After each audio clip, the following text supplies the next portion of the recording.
सुबह के करीब 10 बज चुके थे। सूरज की हल्की सुनहरी धूप जंगल में चारों ओर फैली थी।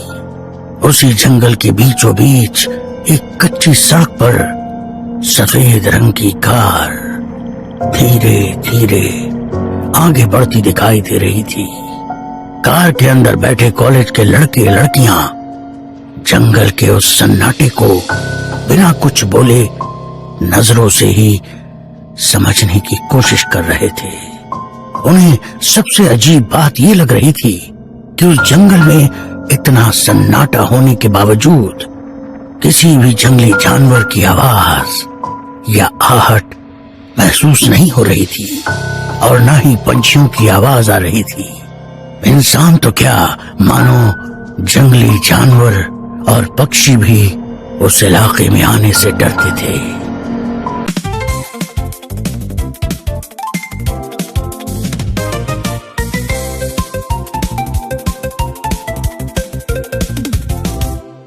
उनकी कार एक जगह आकर रुकी और धीरे धीरे सभी दोस्त कार से बाहर निकलने लगे। सब हैरान नजरों से सिर्फ चारों ओर देख रहे थे। उनके सामने एक बड़ा सा आलीशान बंगला था। उस इलाके को गौर से देखते हुए सभी चलते चलते बंगले के गेट से अंदर आए और सीढ़ियां चढ़कर सभी दोस्त दरवाजे के बाहर रुक गए।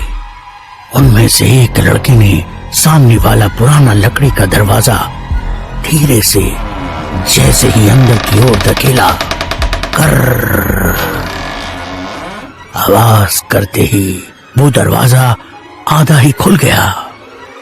बंगला पुराना होने के बावजूद काफी खूबसूरत था। दीवारों का रंग काफी फीका पड़ चुका था। शायद कई सालों से वो इस तरह आग उगलती धूप, हड्डियां जमाने वाली ठंड और मूसलाधार बारिश को अरसे से झेलते हुए भी शान से अपनी जगह मजबूती से खड़ा था। राहुल! एक दोस्त ने आवाज लगाई और बंगले के भीतर चारों ओर नजरें घुमाते हुए चलने लगा। उसकी आवाज खाली बंगले की सुनसान पड़ी दीवारों से टकराकर अंदर ही अंदर घूमने लगी। तभी उसकी दूसरी दोस्त सुनैना भी आवाज लगाते हुए बंगले के भीतर बढ़ने लगी। बंगले के अंदर एक अजीब सा जानलेवा सन्नाटा फैला हुआ था। दिन का उजाला होने के बावजूद भी सभी को अजीब सा डर लग रहा था। 3 लड़के और 2 लड़कियां अपने दोस्त को उस बंगले के हर एक कमरे में, बाथरूम में, लकड़ी की अलमारी में, मतलब जहां छुपने की जगह है वहां ढूंढने की कोशिश करने लगे। पर राहुल कहीं भी नजर नहीं आ रहा था। न ही उसके होने की कोई निशानी उन्हें मिल रही थी। उसका मोबाइल तो कल रात से ही बंद था, साथ ही डिजिटल कैमरा भी। सब कुछ गायब था। ढूंढ ढूंढ कर सब परेशान हो गए। तभी राधिका को उस बंगले में एक अजीब सी मनहूसियत महसूस होने लगी और थकान के कारण उसे चक्कर आने लगा। राधिका की हालत देखकर सचिन ने कहा, शायद हमें अब चलना चाहिए। नाराज होकर खाली हाथ सब दरवाजे से बाहर निकले।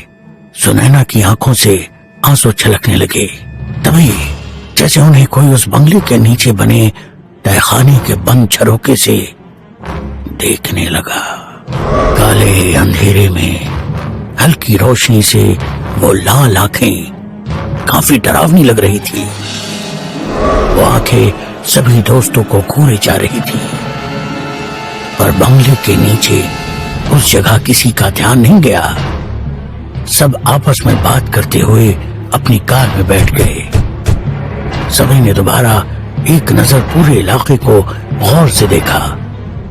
दूर दूर तक घना जंगल, छोटे बड़े पेड़ों के बीच कांटों से भरी झाड़ियां, जंगल के सन्नाटे में हवा के हल्के झोंकों से पेड़ के पत्तों की सरसराहट, सब कुछ इतना खामोश था जैसे किसी कागज पर बना चित्र।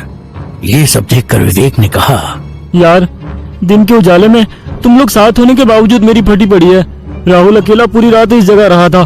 उसकी हिम्मत की दाद देनी पड़ेगी। उसकी बात सुनकर सचिन ने गाड़ी शुरू की। जंगल की कच्ची सड़क से उनकी गाड़ी धीरे धीरे आगे बढ़ने लगी और पीछे बैठी सुनैना ने एक नजर उस बंगले पर डाली। वो वीरान पड़ा बंगला कुछ ज्यादा ही अजीब लग रहा था और उस तहखाने से वो दो आंखें अभी भी सुनैना को घूरे जा रही थी। सर, हमारा दोस्त राहुल लापता हो गया है। सभी दोस्त पुलिस स्टेशन पहुंचे थे। विवेक ने थोड़ी डरी सहमी आवाज में इंस्पेक्टर साहब को बताया। गायब हो गया मतलब? इंस्पेक्टर साहब ने शक भरी नजरों से सबकी ओर देखा। विवेक एक एक बात इंस्पेक्टर साहब को बता रहा था। बगल की कुर्सी पर बैठी सुनैना को अपना सर पकड़े रोता देख राधिका ने उसको थोड़ी हिम्मत दी।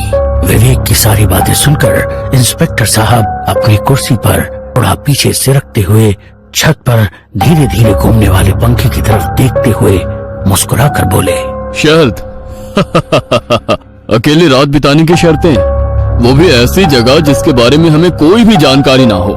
इंस्पेक्टर साहब की बात सुनकर सब इस तरह से चुपचाप खड़े थे जैसे वे खुद को ही कसूरवार मान रहे हो। इंस्पेक्टर साहब ने दोबारा से सबकी तरफ देखा और हवलदार से कहा, हवलदार, इनकी एफआईआर रजिस्टर कर लो।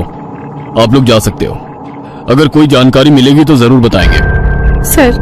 सर कुछ भी करके हमारे दोस्त को ढूंढ लीजिए। मैं आपके आगे हाथ जोड़ती हूँ। फिक्र मत कीजिए। वैसे राहुल के घर वालों को उसके लापता होने के बारे में जानकारी है? इंस्पेक्टर साहब की वो बात सुनकर सब गंभीरता से एक दूसरे की तरफ देखने लगे। नहीं, पर उसके घर वाले सुबह से हम सबको कॉल करके राहुल के बारे में पूछ रहे हैं। तो तुम लोगों ने क्या कहा? हमने कहा वो हमारे साथ नहीं है। अगर सच्चाई बता देते तो राहुल के घर वाले उसके लापता होने के लिए हमें ही जिम्मेदार ठहराते। वैसे भी उसके लापता होने के लिए तुम लोग ही जिम्मेदार हो ना? नहीं सर, हमने कुछ नहीं किया। उसने तो इंटरनेट पर इस बंगले के बारे में जानकारी ली थी। उसे भूतिया चैलेंज लेने की और ऐसी जगहों की पड़ताल करने की आदत थी। इससे पहले भी उसने कई बार ऐसी अजीबोगरीब जगह की पड़ताल की है। यूट्यूब पर आप उसका चैनल भी देख सकते हैं। बोलते हुए विवेक ने जेब से अपना मोबाइल निकाला। यूट्यूब पर वीडियो सर्च करते हुए इंस्पेक्टर साहब के सामने अपना मोबाइल रख दिया। ये देखिए सर। वीडियो में राहुल रात के अंधेरे में किसी सुनसान जगह चलता हुआ दिखाई दे रहा था। कोई पुराना खंडर या फिर बंगला नजर आ रहा था। अपने हाथ में डिजिटल कैमरा लेकर राहुल हर एक चीज रिकॉर्ड करते हुए आगे बढ़ रहा था। साथ ही वह उस जगह और वक्त के बारे में जानकारी भी दे रहा था। तो ये है तुम्हारा दोस्त राहुल। इंस्पेक्टर साहब की करारी आवाज सुनकर सभी ने हाँ में गर्दन हिलाई। सभी दोस्त नाराज होकर अपने अपने घर चले गए। किसी का भी अपने काम में मन नहीं लग रहा था। सुनैना सबसे ज्यादा दुखी थी क्योंकि राहुल और सुनैना एक दूसरे से बेहद प्यार करते थे। सुनैना के लाख मना करने पर भी राहुल ने विवेक के साथ लगाई वो शर्त एक्सेप्ट की जिसका नतीजा उन सबको भुगतना था। राहुल के माँ बाप सुबह से फोन करके अपने बेटे के बारे में पूछ रहे थे मगर उनके सवाल के जवाब किसी के पास नहीं था। रात हो गई। सुनैना गुमसुम सी डाइनिंग टेबल से सटी कुर्सी पर कहीं नजरें गड़ाई बैठी थी। सुनैना बेटा, क्या हुआ? पापा ने प्यार से सुनैना के सिर पर हाथ रखते हुए पूछा। तबीयत ठीक नहीं लग रही है पापा, मैं जाकर आराम कर लेती हूँ। बेटा कुछ तो खा लो, भूखे पेट सोओगी तो नींद नहीं आएगी। भूख नहीं है पापा। सुनैना की उदासी भरा चेहरा देखकर माँ ने कहा, सुनैना बेटा, राहुल अभी छोटा बच्चा थोड़ी ही है। अपने दोस्तों के साथ कहीं गया होगा नए एडवेंचर की तलाश में। आ जाएगा वापस, तुम चिंता मत करो। माँ की बातें सुनकर सुनैना थोड़ी मुस्कुराई और अपने कमरे में चली गई। उसने अपने कमरे का दरवाजा बंद किया और फूट फूट कर रोते हुए अपने बेड पर लेट गई। रह रहकर उसे राहुल की याद आ रही थी। अपना मोबाइल लिया और राहुल को फोन करने लगी। पता था कल रात से ही उसका मोबाइल बंद है पर दिल ये मानने को तैयार नहीं था। मोबाइल स्विच ऑफ था। मोबाइल बेड पर रखकर वो उसकी यादों में रोने लगी। सब कुछ कितना अच्छा चल रहा था। घंटों एक दूसरे के साथ समय बिताना, उसके बाइक पर बैठकर दूर पहाड़ों की सैर करना, फिल्म देखना, कड़ाके के ठंड में भी रात को उसकी फेवरेट आइसक्रीम खाने के लिए बाइक पर शहर में घूमना। एक पल में सब कुछ बदल गया। राहुल, कहाँ हो तुम? तुम मुझे छोड़कर कहाँ चले गए? राहुल,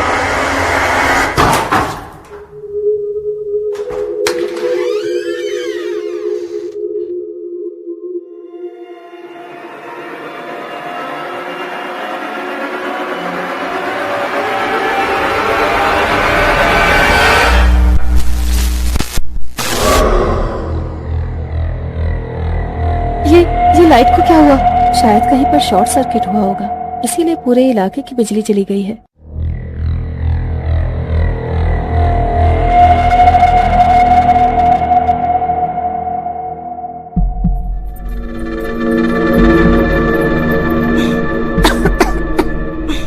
ये क्या हो रहा है और ये जगह कौन सी है?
सुनैना इतनी डर गई थी कि वो एकदम से बेड पर उठकर बैठ गई। डर के कारण उसके दिल की धड़कन काफी तेज हो गई थी। कितना अजीब डरावना सपना था। खुद से बात करते हुए उसने अपना सर पकड़ा।